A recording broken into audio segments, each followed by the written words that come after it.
Kaibigan to. Pakita ko sa inyo itong. Ayan ang adobo po natin. Labis na po ito. Nakapusa po yan ha. Ayan, para makita nyo mabuti po. Ayan. Ayan po. Sarap nito kaibigan. Kailangan may kanin ito para talo-talo na. Kaya yung gabi sa umaga po. Lagyan po natin ng ng shallot. Yung daon ng sibuyas ba? Pinaganda pa eh. Ayan po. Ayan po. Para karoon ng beauty yung pagkain natin. Nakita niyo po?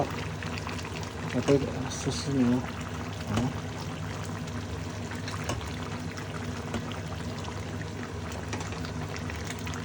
Yan, kaibigan.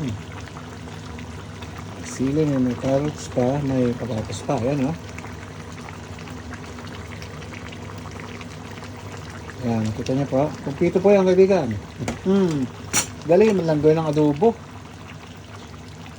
Soy sauce lang, vinegar, konting limon kung gusto nyo, kalamansi, kahit ano po, carrots, patatas, shallot, saka sila, yun lang po. Sugar, yun pala, sugar, paminta, bawang, yan. Isa naglagay din ako ng luya po, konti, para para maiba naman. Hindi, maganda kasi pag may luya rin po, iba na yung aroma ng pinipigil. Saka yung, wala akong limo ngayon, kaya hindi nyo nakita, isa naghahalo ko ng limo yung balat niya. Ayan po. Tapos na po ito. Paano kaibigan? Ayan. Sarap po ito kaibigan. Ayan. Minutes away. Ito lang po simple. Sa minuto lang po yan. Minuto ko lang yung pinakagulay niya po.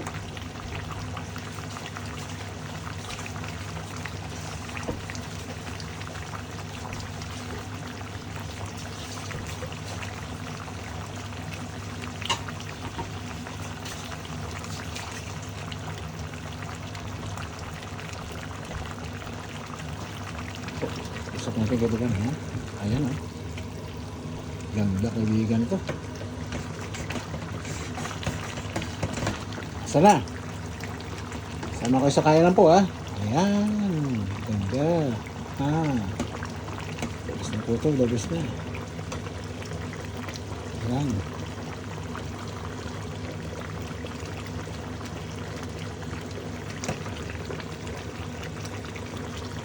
Ayan, kaibigan, lalaki ito. Tingnan nyo. Basap po natin. Ayan, tingnan nyo po, kaibigan, malambot na po ito. Ayan, di po ba? Ayan, sarap. Sarap, kaibigan. Ayan, nakita nyo po, naglalabog-lab po yan. Asan yung kanin nyo po? Kahit lamig, kanin. Napay, pagluwi ito, baon ng mga bata, katalo ito.